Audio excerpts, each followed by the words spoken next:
L'info écho avec Capital. La guerre commerciale lancée par Donald Trump fait souffrir les Américains. Les prix de nombreux produits ont commencé à augmenter aux États-Unis.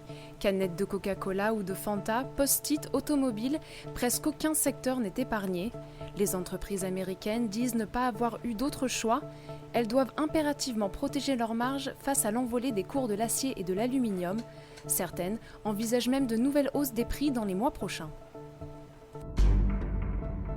Qui d'Amazon ou d'Apple passera la première les 1000 milliards de dollars en bourse ?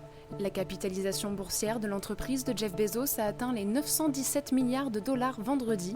Elle a ensuite été ramenée à 882 milliards. Pour l'instant, Apple reste donc l'entreprise privée la plus chère du monde, avec une valeur de 939 milliards de dollars. Elle pourrait franchir dès mardi le seuil symbolique des 1000 milliards avec la publication de ses résultats trimestriels. Le 31 juillet, Autolib, c'est fini. Les stations du service d'autopartage du groupe Bolloré seront fermées.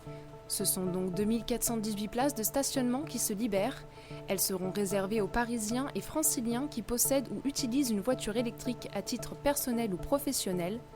En parallèle, le groupe Bolloré a fait savoir qu'il comptait demander une indemnisation d'environ 250 millions d'euros en septembre prochain. Samsung va devoir surveiller ses arrières. Le Sud-Coréen prépare depuis des mois la sortie de son smartphone pliable, le tout premier du marché. Mais son concurrent Huawei, troisième constructeur mondial, serait en train de développer à vitesse grand V son propre modèle pliable. Celui-ci serait doté d'un écran OLED.